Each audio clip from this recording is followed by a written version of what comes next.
Hi అండి, నమస్తే. Welcome to my Creativation. నేను మీ హేమ. ఈరోజు మన రెసిపీ వచ్చి బటర్ నాన్ అండి. బటర్ నాన్ అనేది చాలామందికి తెలిసే ఉంటుంది, తెలియని వాళ్ళకి ఈ రెసిపీ అన్నమాట.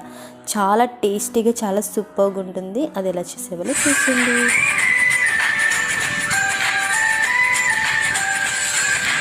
ఫస్ట్ మనం ప్లేటు లేదా బౌల్ తీసుకుని పావు కేజీ వరకు మైదా యాడ్ చేశాను. 200 గ్రామ్స్ వరకు పెరుగు తీసుకున్నాను. ఇక్కడ వంట సోడా అండ్ సాల్ట్ని యాడ్ చేశానండి.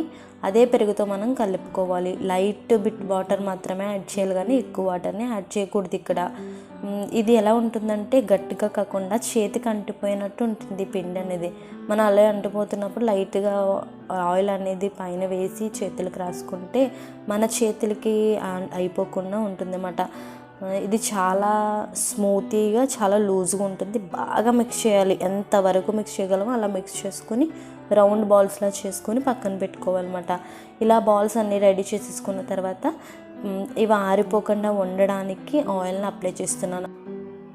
ఇలా క్లాత్ కప్పుకొని ఒక 15 నిమిషాల తర్వాత తీసేవాళ్ళండి. అలా తీసినప్పుడు మనకి ఆరిపోదన్నమాట.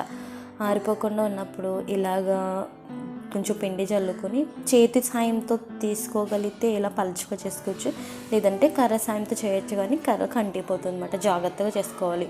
స్టవ్ మీద దోశ ప్యాన్ పెట్టుకొని దాని మీద బటర్ని యాడ్ చేసుకోవాలండి. బటర్ని యాడ్ చేసుకుని దీనిని రెండు వైపులా ప్రొఫెషనల్గా కావాలంటే ఇలా ఉన్నప్పుడే దోశ ప్యాన్కి అంటుకుని ఉంటుంది. అప్పుడు రెండో వైపు మనం డైరెక్ట్గా కాల్చుకోవచ్చు.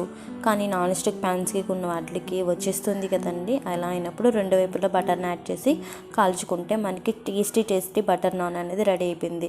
రెడీ అయిన తర్వాత కొంచెం బటర్ని అలా పైన అప్లై చేసుకుని చికెన్, పన్నీర్ కర్రీ దేనితోనైనా చాలా సూపర్గా ఉంటుందండి.